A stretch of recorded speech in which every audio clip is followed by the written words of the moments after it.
Welcome to E360 TV, the live streaming and on-demand destination for influential voices and enlightened audiences. We offer trending, grassroots, and purpose-driven content across a diverse range of interests.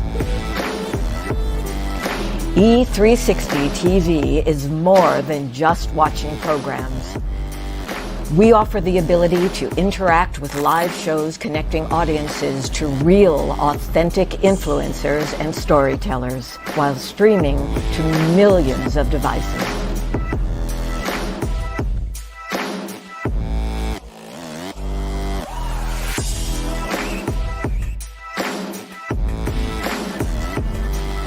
Real experiences. Raw conversations. One destination for it all. E360 TV.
For some reason, it has just come into my mind, perhaps because somebody desperately needs the answer to this, and it's connected to what we've been saying.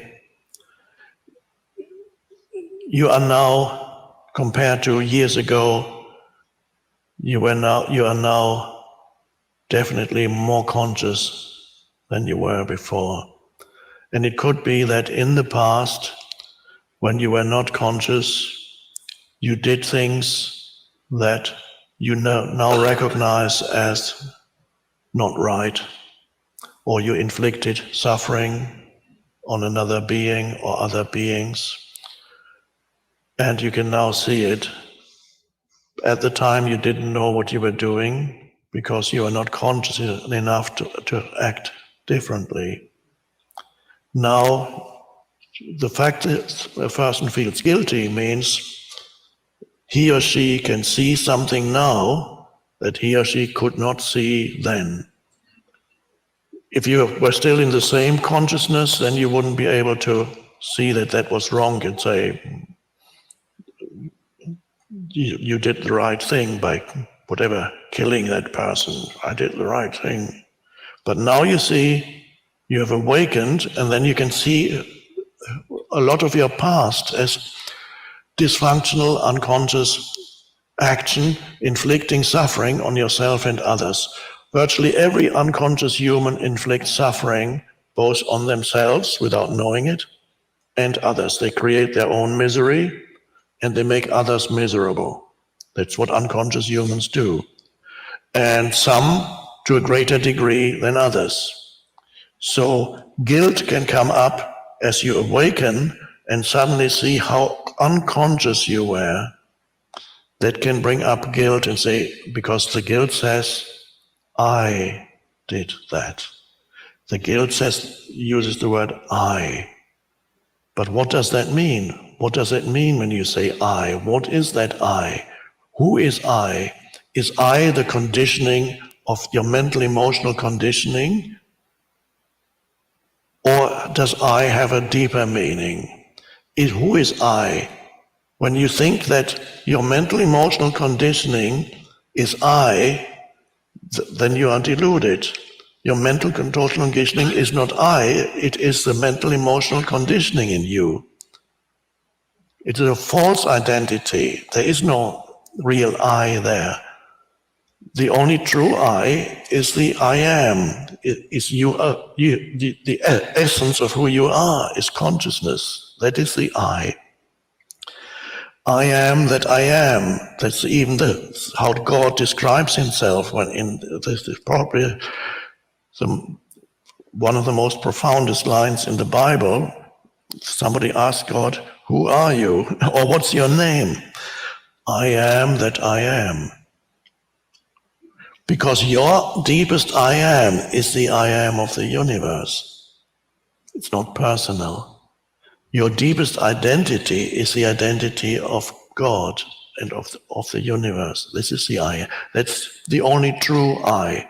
So when you confuse the unconsciousness of your past, which was only conditioning, which was a reflection of where humanity is at its present evolutionary stage, you reflected where humanity is in its present evolutionary stage. That's all. You were a reflection of the evolving, or the unevolved, as yet unevolved human consciousness. That's all.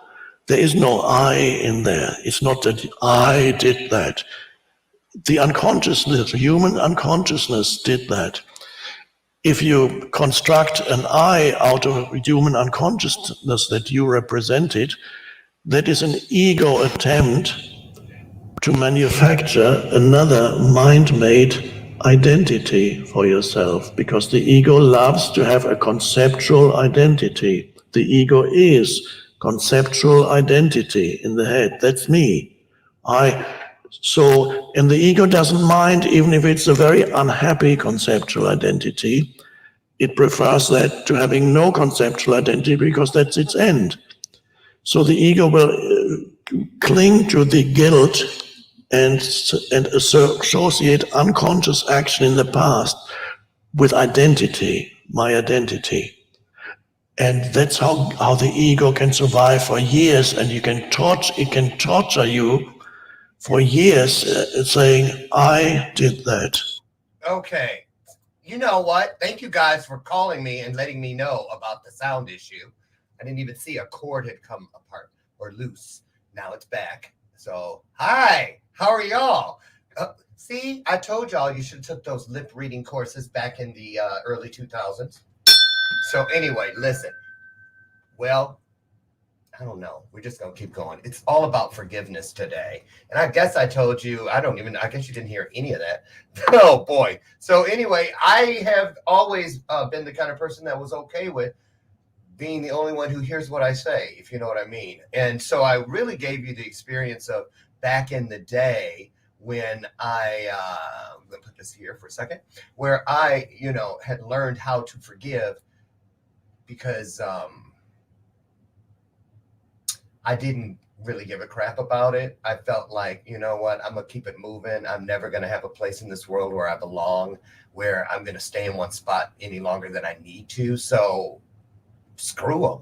And I just used my resentment, my all the things that were with me that were not serving me. Let's just put it that way, because the list, I can name what I think they were, but there was probably 1,000 others that were underneath things and tucked in pockets that I didn't know. But let's just say this. They all fell into one family species, which was things that didn't serve me. And so I would use all those pains and traumas as like a machete and just chop down every opportunity. That was the epitome of self-sabotage. It was becoming as natural as breathing to me. Which actually, if I'm going to be completely transparent, those things had become even more natural than breathing, which is hence the multiple suicide attempts. And, I finally got to the point where I decided I have to do one of two things. I either have to continue this path of investing all of my energies into killing myself, which wasn't just like suicide attempts, but just bad decisions, shitty attitude, being a drain on everything around me, working against the law of attraction, all the things that were there when I could not be there for myself. I was still finding a way to just really like spit in their faces too. It was just insane. It really was. It was insane. But I kept doing it nonetheless. So I'll tell you about the part where I went up. I'm going to repeat this. I went up on the roof of the apartment complex I was managing in Hollywood, California at the time. And you saw the People magazine thing up there. And that's when I screamed out. I had every name for God I could find in the library. And I had on a robe, interestingly enough, even back then. And I was trying to humble myself because, I wasn't trying to get struck down just in case, but I was pissed. Thank God there's a clause in there that says it's okay to be pissed. Come as you are. Right. And I did. And I said, this is craziness, because here I am, 26 years old. I see these pictures being shown up like in the Times Square of my mind. Every place I look, I see wonderful things. I was seeing today. I was seeing my life today. But my world out there did not match. It didn't line up. And I was like, this is a horrible game you're playing here. So we're going to figure out either I can do that stuff or I can't. I need to commit to something, one direction or the other. So what do I need to do? That was the first time I started using need and not saying, here's what I want, because need comes with a plan. And want is just the equivalent, in my opinion, of a wish list, right? No plan. So, and you never hear the term. Have you ever heard of the term, don't you love it when a wish comes together? No. They say, don't you just love it when a great plan comes together? So that's why I use need. If I need to lose 10 pounds and I need to shop better, means I need to leave those Danishes in the store. I need to do a lot of things differently. If I say I want something, I want to do a lot of things, that doesn't change anything. Think about it. So, and need keeps pushing. I thought you said you need to, it's an accountability voice. It's the voice of reason. So anyway, I did what I was told. I came down. I said, I'll do my best every day until for 1 year. And if nothing's changed in this world in 1 year, I'm out of here. I'll take my chances. The impardable sin and all that from that religious grounding, So, but it didn't take that long. It didn't take a year. It took a few weeks. And I woke up from a dream that I'd been in the audience of a game show called Apology Accepted. The rest is now history. To this day, as far as I know, I'm the only person in the world that's ever had a business that was dedicated to saying I'm sorry for people who couldn't or wouldn't for themselves for whatever reason. And it wasn't because I was good at it, because I never did it. So it wasn't like I was an authority. So I was positioned in something that had never been in the world. Think about it. I got to escort it in. and didn't know shit about it. I watched it develop in front of my eyes through the people that hired me to do it for them. And so how was I able to bring people back together, get them to forgive what they said was the unforgivable in themselves? Well, that's really what happened. That was the big surprise most of the time when I would talk to them afterwards. Yeah, the person ended up forgiving them or whatever, but then they realized the minute that was off the table and, well, if they forgive me, that's it. No, they found out waiting right there on the other side of that was them waiting for themselves to forgive themselves for whatever. And so the reason this is so important is because when something is not serving us, and boy, that sound thing, I keep thinking about how we went all that time with no sound. It means something. I look at it like this. That means that those nuggets are so potent. Something worked really hard to make sure something was missed. So we're going right back over all that stuff, and that's going to be enough. There it is. Okay. So here's what happened. Started doing the apologies, right? And I literally would see things transform. I would see, it seemed like a person would go age backwards in a second because I did apologies for people, mind you, 2 brothers that were piano dealers. I did. 37 years. They lived right. One lived in the Valley, like North Hollywood, and one lived in LA. They had 2 big piano dealerships, yeah. But they used to work in the family business that their father started. And one day a call came in and the secretary or whatever put the message on the wrong brother's desk. Well, that message ended up leading to a big account that made that one brother have like 20 stores. And then the other brother who it was meant for only had like 3 stores. And so the one brother with only 3 thought that the brother stole it from him. All this for 36 or 7 years. I forget the exact number. And it was everybody in their family that was working. The great grandkids and stuff had come and said, can you help get these guys back together? And it was a phone thing. And I remember the press went with me, but they put a thing, they were at both ends and they had a thing on, they screwed onto the phones, the regular, remember old phones, regular ones, right? Landlines. So everybody could hear both ends of the conversation. And those brothers, the moment, that's when I saw the one I was looking at. I literally saw him age backwards. I promise you. I kid you not. I can't explain it, but I saw it. I saw it.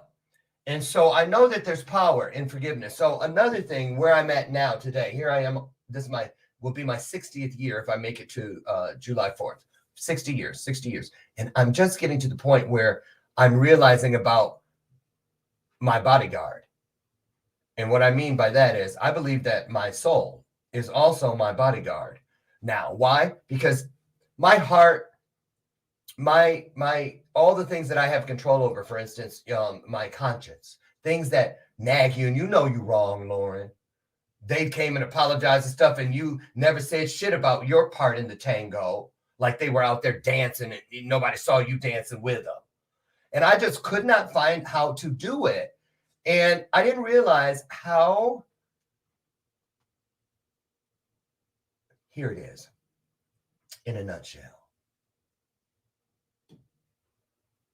The moment I truly, you guys didn't even hear that part when I was showing you this.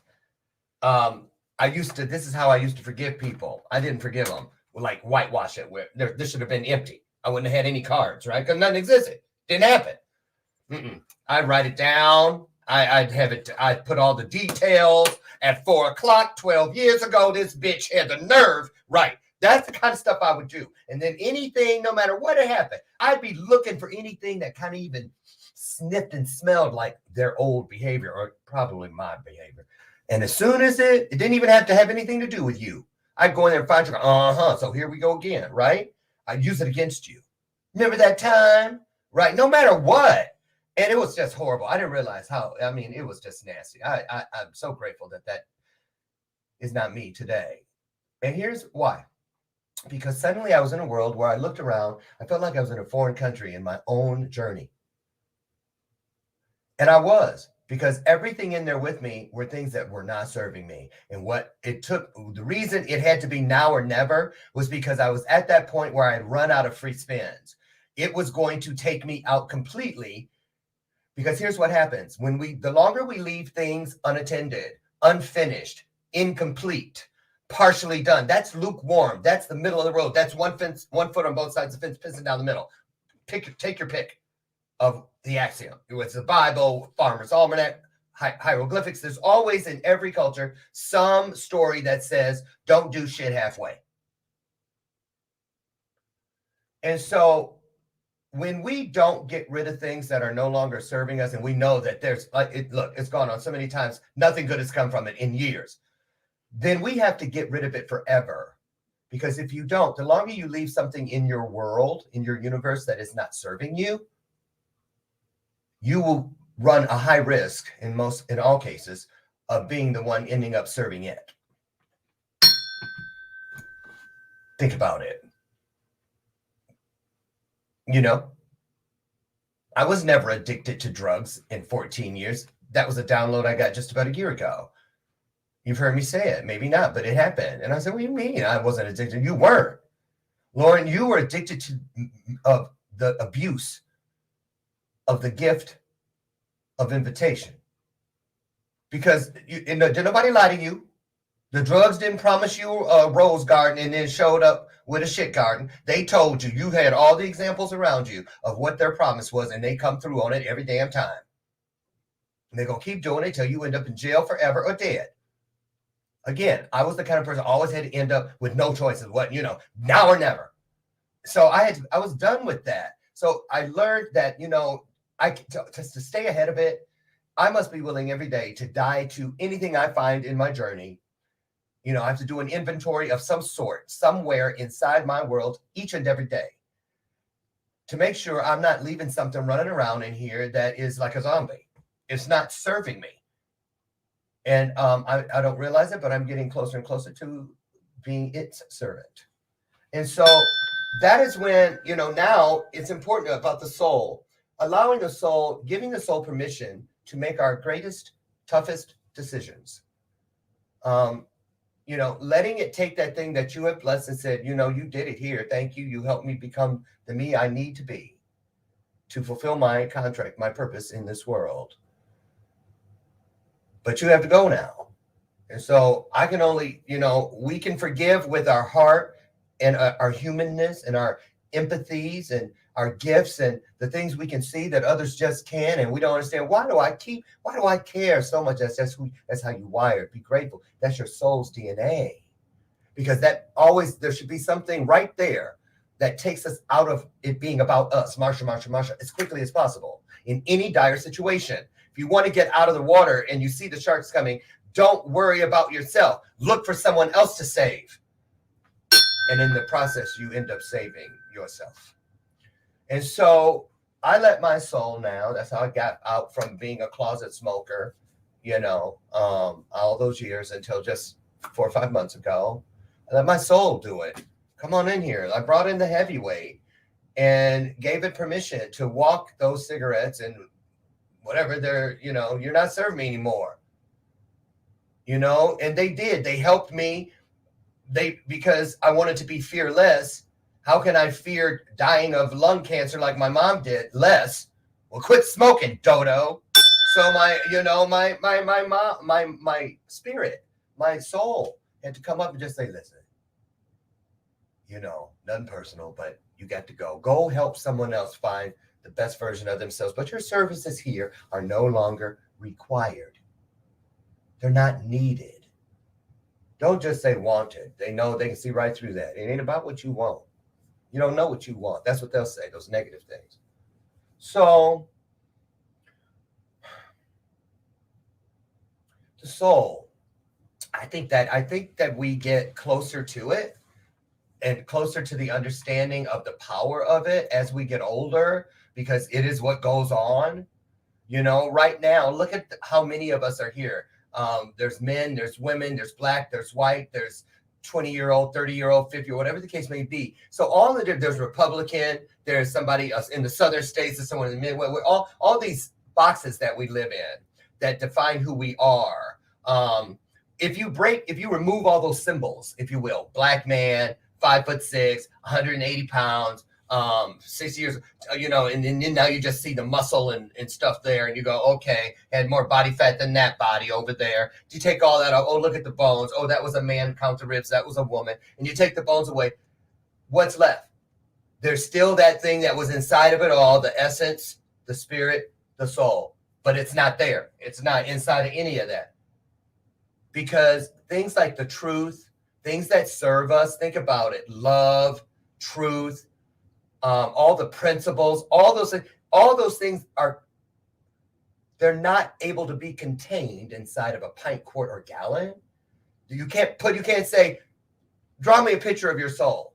Show me a picture of your soul. You can't, because it can't be contained. It can't be captured. It's free. It's everywhere. It's the beginning and the end. That's why we're the example of what created us. So, I just say this. The forgiveness piece is so important, because when we don't forgive or can't forgive others, for every one of those, I believe there's 5 or 10 that we're doing the same thing as far as ourselves, forgiving ourselves, especially for those past things that it's about today. You've heard me say before, you guys, I say it to them. I love it when I'm on a coaching call with someone and I get to, we're talking about all those things. And people go, oh, I'm so sorry that happened to you. Oh, the abusers. And you know what? Listen, I blessed them when I banished their power. I reinvented blame. Instead of blaming abusers for what they thought they did. No, I blame them for giving me a voice, like to do things like the power of we to keep kids safe. I blame them for giving me a voice where I could be recruited to testify before Congress about foster care and why are we still giving kids trash bags. I bless, all the things in my 20s and 30s that I thought were low self-esteem, that I didn't like looking at myself, but they kept me, even when I would go out to the gay bars and stuff, when men were dying every day just for looking for love in all the wrong places. Those things that I thought were a curse were actually serving me because they kept me alive. And they each one of those things I mentioned, the most important thing to me today that they all did was they led me to you. Everything that ever hurt me led me to this moment with you, and vice versa. So, we have to forgive ourselves in order to see the way to the forgiving of others. It's just like there's so many things. The thing about service and about the quickest way out of trouble, out of danger, because the thing is, all those things that we drag, they only work when we allow them to get us all alone. When they get you, you can be one person in an arena with 30,000 people and be in there all alone. Just like you can be in the Motel 6 ready to put a noose around your neck and be all alone. You can be sitting around a banquet hall with 150 family members, all with the same bloodline, many with the same last name, and be all alone. But you can also be walking through a city of strangers somewhere and be in the midst of your divine family, because you're walking through the midst of people who are evenly yoked, people with the same mind spirit, with the same soul set, with the same intentional heart. But you're still all alone if you don't know it. So we don't want those things to get us all alone, and they get in and convince us and lie and whisper that, whatever it is, whatever lie they know will be the Achilles heel. And so this is why, like today, look at, you guys hung out when there was no sound. Why do you think that was? Because it's never about just one thing. You didn't need to actually hear. You knew being here was still something that was serving you, and that you were a part of serving. You're in there talking to each other, supporting each other. This is what we do. When we share our stories, when we eliminate the boogie monsters and boogeymen and all those things under the bed or hiding in the closets. Treat the things that don't serve you just like you would mold, fungus, spores, bacteria. All four of those, if you want to kill them, you take them out of the darkness and you expose them to some form of light. Why do you think this is called an illuminated conversation? It's not just some clever title. It's because we shine. Our truth is the light. Why do you think even in biblical things, they always put the truth first? I am the truth, the way, and the... Do you swear to tell the truth, the whole truth, and nothing but the truth, so help you? When we, no matter what, no matter how afraid we are of being shamed, how afraid we are of a scarlet letter, we must always do our best by owning our truths. If a scab isn't ready to be picked, say that. That's okay. Come as you are. But when it is not serving you and you know it and you just won't and you can't figure out why you're still holding on to it, let me tell you something. If you can't figure out why you can't get over something, under something, around something, it's because it's not for you to get around, get over, it's for you to get through. So ask yourself, why can't I get through this? Right? Because you need to know why. That's what it was always about. Wow. I could have never seen that coming. Man, if I only knew then what I know now. Be honest about what is serving you. If not, and you just let it run its happy ass around in there. I always picture it like the little boy in the what was that movie with The Shining? Remember, he was on that big wheel going down those hallways in that big ass hotel. That's how I picture something that doesn't serve me. I just stop and I listen for the big wheel. I know you in here.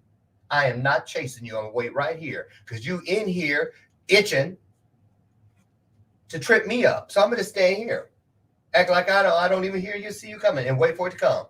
And that's when I get that ass. You got to go. Because I saw something in my world that I want to pick up that can serve me and help me to be better of service to others. And I don't have room, so something has to go. And guess who it is? You. Call it out. Banish it. And make room for what is your birthright. That's all it is, you guys. That's all it is. And so, forgiveness. Forgiveness is just a willingness to understand that we're not bad people. Sometimes we're in bad situations or uncomfortable situations because we need to be an authority on it to save others. We need to see the path that it is creating to lead us to something totally unrelated that is not serving us. Whatever. It is for a reason. Seek, keep looking. But ask yourself, be skeptical of things that are in your world that, you know what, I know you've been sitting over in there in the corner all these years and you ain't really said shit. You clean up after yourself, but I can't figure out what you're doing in here. You don't ever produce anything. It ain't serving you. It's slowly but surely rocking you to sleep so that when you wake up, you're going to be shackled and it's going to say, hello and welcome to my universe, slave. Now serve me. Think about it. Think about it. How many times have you said, I'm never going back to that damn bar? Because every time I do, I get picked up by some asshole who leaves me feeling the next day like a piece of shit. As you're getting dressed to go back to that same bar. Really? So anyway, what do you do when you feel like there's something, I'm never going to be able to get over this? Because, people always, here's how they keep it. They put it in an urn. Right? Instead of forgiving, they say, I'll put it in an urn. And they do that literally by going like this. From now on, you're dead to me. That did not clear all the accountability crumbs off the table just because you put it in an urn. There's a whole process here, you guys. There's a whole process.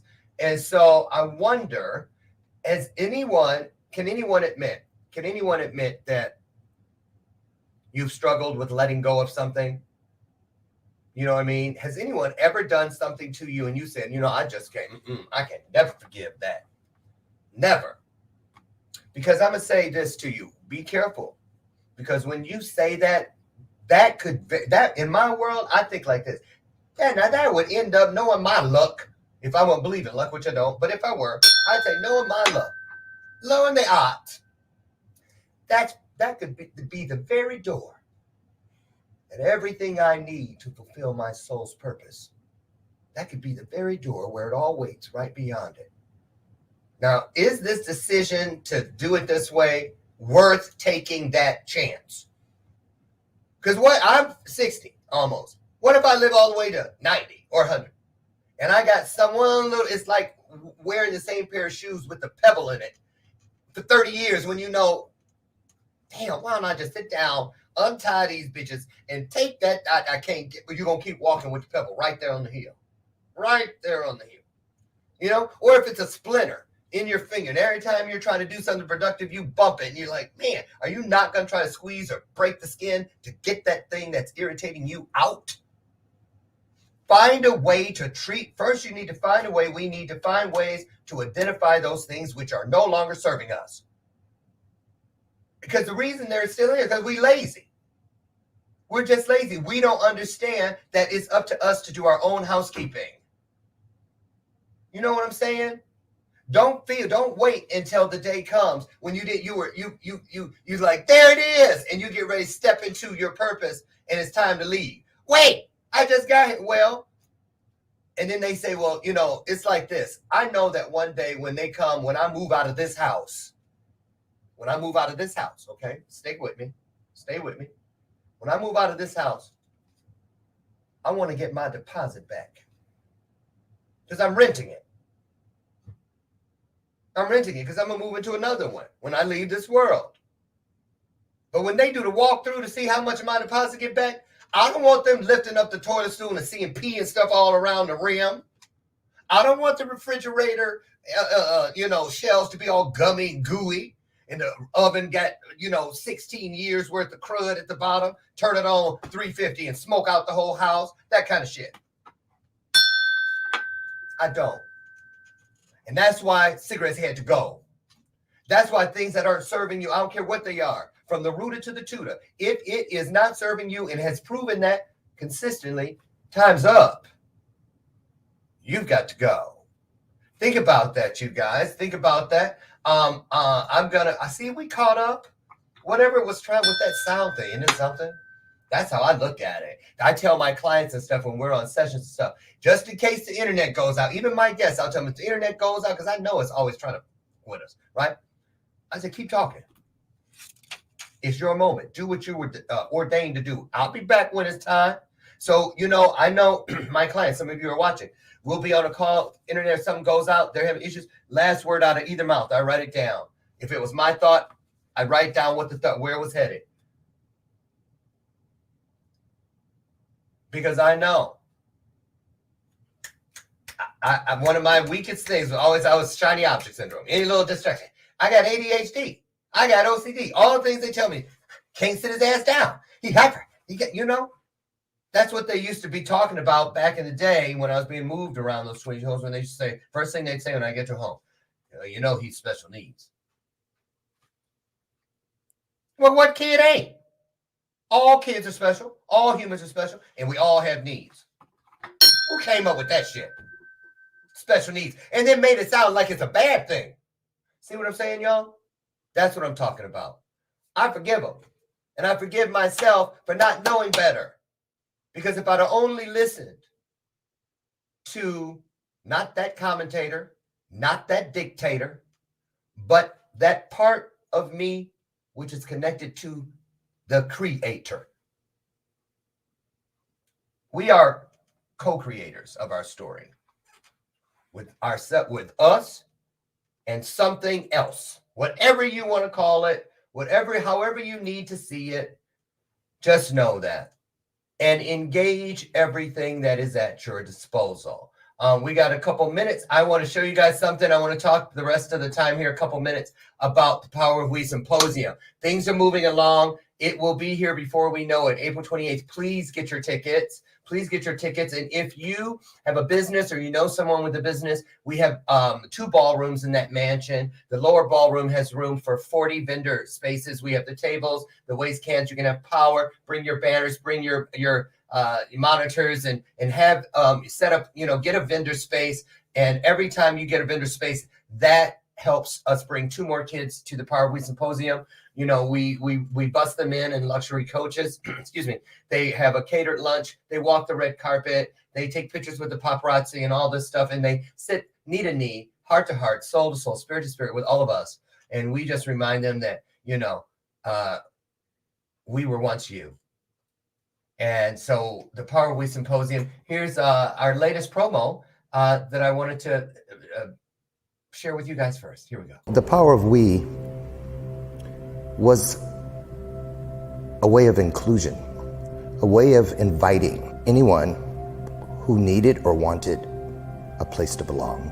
It was just very clear to me that this was something that would really benefit the young folks right here. And to be able to give them a different perspective, that I know where they come from, I know what they're experiencing because I was there too, and letting them know that there's different actions that they can take that'll lead to a different destiny. We really needed to hear that. In order to change our community, we needed to hear that. And they are inspired to invest in making it happen. That's powerful.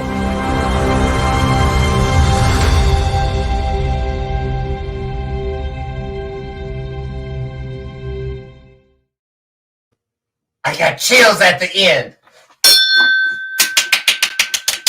I'm so excited. You guys, listen. If you have been to the Power of We, you know what I'm talking about. Listen, when we did it in Atlanta the year right before COVID, and we were supposed to be in Australia last year, but clearly we couldn't go. There's nothing like the Power of We Symposium. There's just not.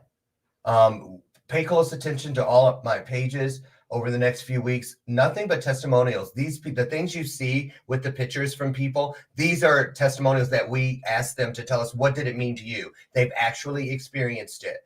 And I just don't want anyone to miss it. It is a place of inclusion. It is a place where you can come, you can pour in. There's no excuse. If you feel you want to contribute in any way, we have a volunteer coordinator, Greta Lachelle Rose. I can put you in touch with her if you want to come and help out and be a part of the breakout rooms, the panels that we have, just pouring into these kids, sponsorship opportunities, vendor opportunities. Come, it's a Thursday event. We come the night before. We go in, everybody gets their Power of We t-shirts. We fill the swag bags. It feels like Christmas Eve, and we put them on the chairs, and we wait for those great 250 kids to come for a once-in-a-lifetime opportunity the next morning. And it's one of the most wonderful things ever. I'm so grateful to God for that. I'm not kidding you. It's just nothing like it. If you haven't experienced it, please give it an opportunity. Get over to powerofwesymposium.com and look at some of the things we've done. And the United Nations thought we did a great job so far. So they gave us an award called the Global Empowerment Movement, the GEM Award. And God is good all the time. And all the time, you got it. God is good. So listen, you guys, we're out of time. I apologize about that thing, but you know what? I apologize. I'm sorry. When I was the apology king, every time I was on the news, they played what's her name behind me. I'm so sorry. Yeah, they played that all the time. So anyway, you guys, listen, thank you so much for being here today and being a part of another illuminated conversation. Please, if you are holding on to something from the past that is not serving you, please forgive it and send it on its way. Put it down so that you can pick up what is next and bless it in the manner you would like your next blessing to be. Okay? Can you do that? Thank you so much. Listen, tomorrow, we have a group here tomorrow you'll see, I think there's 4 of them. Oh, and every one of them is a different brand. So get ready. There's some speakers who are doing something down in Kansas City, Missouri in a few weeks. And we want to take you into that. So in the meantime, get out there, won't you please, and do what it is we do. Love up on everyone you can, you guys. Show your soul to someone, and they will show you theirs rather. And come back tomorrow. If you've got nothing better to do, I'll meet you out front on the front porch as we do what we always do. We remind each other of just how perfect we are when we share our stories with each other. So listen, God bless you all. I just want to say it one more time, just to make sure. If you are holding on to something, you guys, let it go. Just let it go. Okay? All right. I'm done. Thank you. I'll see you tomorrow for our next episode of Bathrobe Moments.